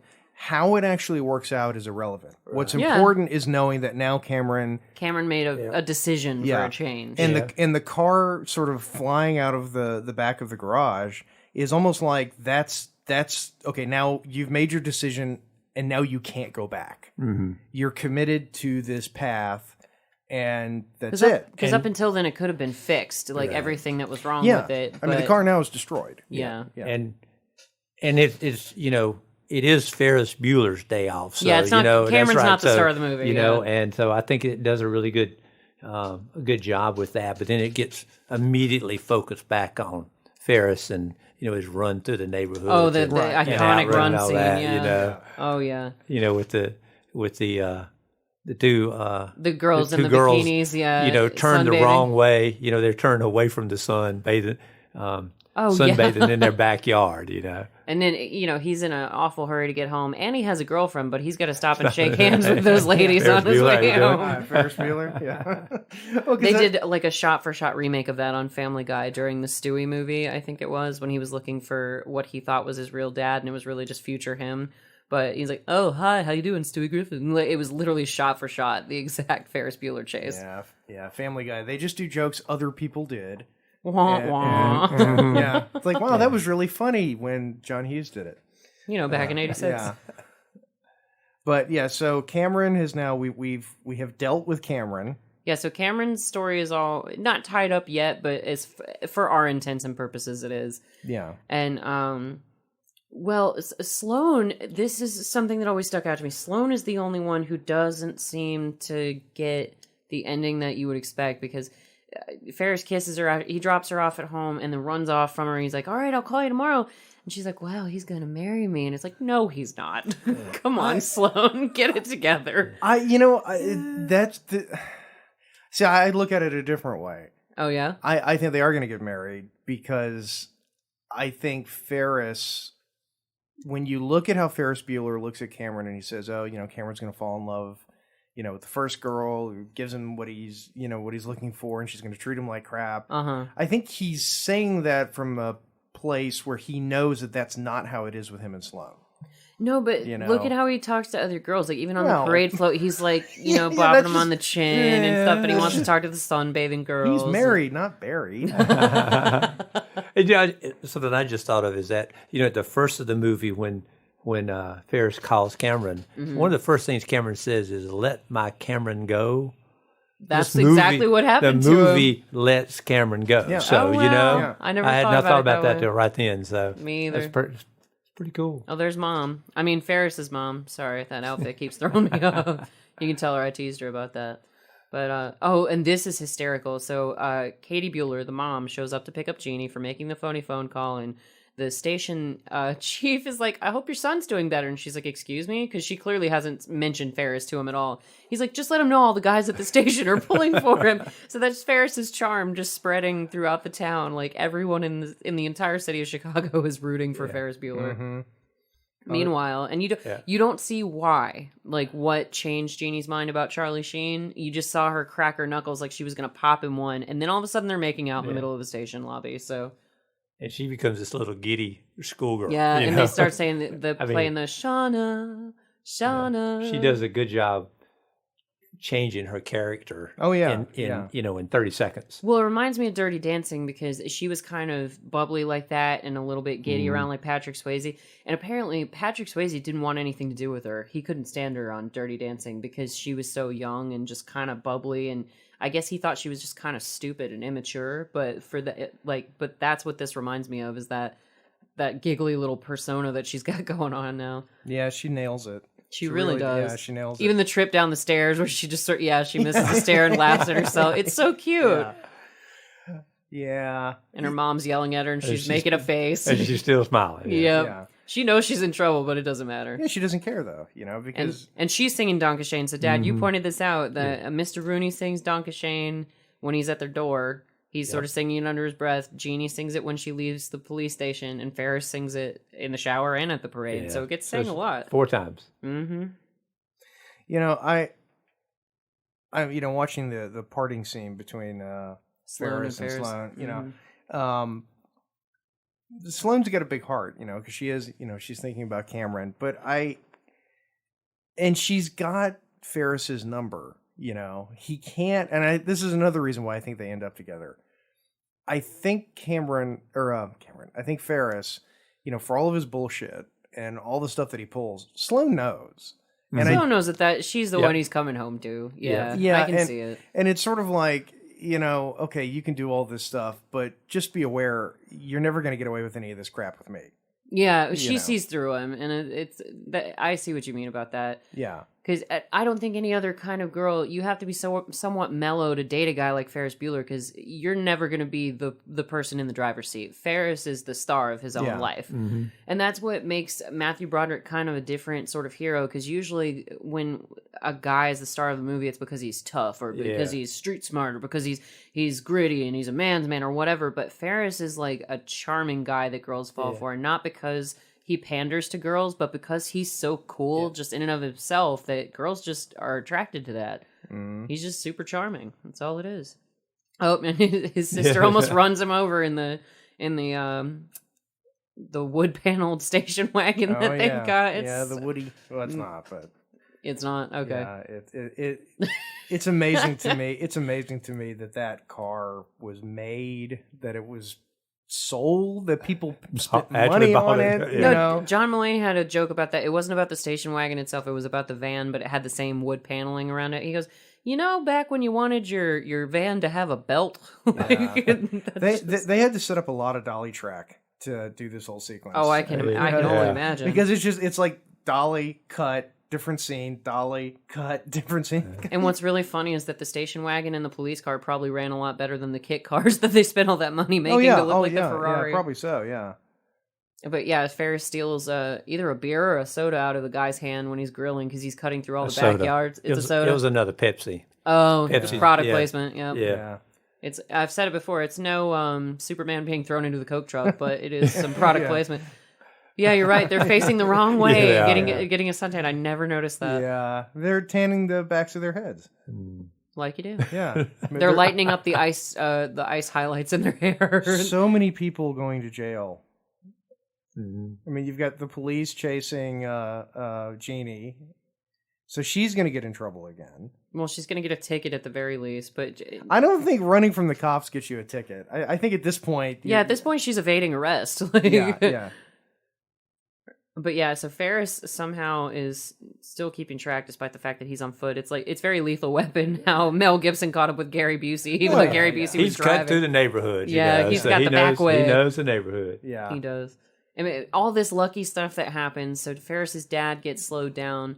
He looks down and doesn't see Jeannie being pursued by the cops, so he misses that because he looks down at the right moment. Then there's that little blue hair driving in front of him, swerving all over the place. You know, it's funny watching that, though, and the fact that this little old lady just happens to show up. I mean, it's Ferris Bueller is really like a comedic Agent Dale Cooper from Twin Peaks, because it's the same thing with Agent Cooper, where, like, if you watch, especially the revival of Twin Peaks, it's sort of like a bad guy can be the dad doesn't even recognize Ferris when he's running right next to the car. But a bad guy can be, completely unstoppable. But as soon as he gets into Agent Cooper's world, things will just happen to thwart him, And it's like with Ferris Bueller, okay, he's in this sort of panicky situation. And so and that's a good moment. The universe is just going to start throwing things that help him along because he has to succeed. Okay. It is preordained that he has to succeed. Oh yeah, and they build the circumstances around him so that it can work. But I do love that moment where he's running through the house and they're cooking dinner. He's like, "Oh, it smells delicious," and then he's out on the balcony with the rest of the people. Dinner's ready. And then, the timing is perfect. He jumps with the girl on the trampoline, and she double bounces him so he can make it over the hedge. Yeah. And apparently this is some interesting trivia. Before the Marvel universe, Ferris Bueller was part of a cinematic universe in and of itself, because apparently the fictional Shermer High, where he goes to high school, shows up in a few John Hughes films. Hughes also shot many interior and exterior shots for his movies at the same two high schools. So there's one in Des Plaines and one in Northbrook, and they're both in Illinois. But yeah, apparently like Pretty in Pink, or I don't know if it's Pretty in Pink, but definitely Breakfast Club. They all belong in the same cinematic universe. Oh, and he gets busted. You gotta hate that, because he works so hard. He's sweating. He's breathing hard. And he makes it, and he beats his family home. But then, but and again, the universe put Charlie Sheen in that police station so his sister would be in a better mood. Yep. And so that she would ultimately decide to help him. And the ultimate lucky strike that he gets is that Mr. Rooney dropped his wallet while breaking and entering in the house, and dang it. And Jeannie's at first you think Jeannie's just going to let him get busted because she's sitting there smirking. Exactly what you think. And then she changes her mind and she opens the door and just plays along like, "Oh my goodness, we've been worried sick about you. Can you imagine somebody as sick as Ferris trying to walk home from the hospital?" And she just covers for him. It's great. It's a great twist. It is. It really is, because it's. Again, it's sweet. You want to leave a movie like this feeling like everybody's, on the same page. On the same page. They're all happy. Everything's working out. Well, and even Ferris is so surprised that Jeannie's rooting for him for once that he doesn't even have like a smart aleck comment. No. He's just like, yeah, I mean, and then he walks. He breaks the fourth wall, looks at the camera like, "Can you believe this?" But he doesn't say anything. And she cements his victory with the wallet because she's like, "Oh, he walked home from the hospital. Oh, by the way, Mr. Rooney, it seems you left your wallet on the kitchen floor." And she chucks it outside, getting rid of her only leverage, oddly enough. Because without that, I mean, they already don't believe... Well, he doesn't know that she got picked up for the phone call. Right, yeah. The dog. So Mr. Rooney knocked out the dog, but then Jeannie throws his wallet outside and slams the door, waking up their pet Rottweiler, who then eats Mr. Rooney alive. Yes. Well, he ends up on the bus in the end. He does. Yeah, which is, boom. because he has to end up being utterly humiliated. Oh yeah. You know? And so you also have to wonder how the flowers got in the house. Because the flowers are lined the stairs and all like that. But Jeannie left the door open. That's how Mr. Rooney got in the house too. So I guess people tried the door and then just left him in the foyer. So I guess in the 80s, flower delivery people they just drop open it them right in. Yeah. Or maybe because you never see them on the porch. But and even the fact that he had to run home ends up being beneficial to him at the end of the day because he's supposed to have a fever. And his mom feels his forehead, and she's like, "Oh, you're still a little warm. You may have to stay home again from school tomorrow, Ferris." So it comes full circle. And all the running that we saw Ferris doing, I didn't notice the baseball was still in his pocket. Mm-hmm. Right. Through the swimming, from through the Cubs game, through everything, and he had to have it right again. The stars lined up. He caught a foul ball at the game, and that's what. And in then the end, saved him on his last hurdle. Well, that too, and then when he gets in bed, he just chucks it on the floor and it lands in his glove, just perfectly. Exactly. It's seamless. Yeah, exactly. Well, he throws it and it turns off the recorder, so when they open the door, it's not snoring anymore. So with the ball, he turns off the recorder and it lands in his glove. It's just so perfect. Yeah. Years of practice. How did you become so sweet? Years of practice. Yeah. And he acts like such a baby in front of his parents, even in the beginning of this movie. Oh, yeah. His dad's like, "If you need me, pal, give me a call." And he's like, "Oh, ringy dingy." Like, it's just, it's so pitiful. Well, because that's the thing. He's got everybody else's number. Sloane's got his number. Mm-hmm. And here we go. And we wrap it up with with the cute little kid moment biting in his dad's finger. So at the end of the day, I think we need to bring it back to the Alf Seinfeld scale. I really don't think there's a lot of question here. I'm putting this at a 9. Well, we have to explain this to Dad first. So the Alf to Seinfeld scale is what Jason and I invented on our first ever episode of Hindsight is Horrifying, and it's because the two shows are so very different based on your perspective. So as a kid, you think Alf is brilliant and it's so funny and it's a puppet and you love it. Then you grow up and you're an adult and you're like, God, this show was god-awful. So that's at the bottom of the scale. Whereas Seinfeld, the way I see it, is when I was a kid, I thought it was so stuffy and boring. And it was the equivalent of your mom running into her best friend at the grocery store and talking for an hour and you have nothing to do and you're bored, senseless. But then when you're an adult, you're like, oh my God, this show was genius. So with Alf being the worst and Seinfeld being the best, where do you think Ferris Bueller lands on the scale of Alf to Seinfeld? 9.5. It's as Ooh, good. that's a good grade. It's as good watching it here as it was in '86 when I saw it in the movie theaters. Yeah. I would definitely agree with that. Yeah, absolutely. It was, it's timeless. Even though a lot of the things have changed, it's still a timeless.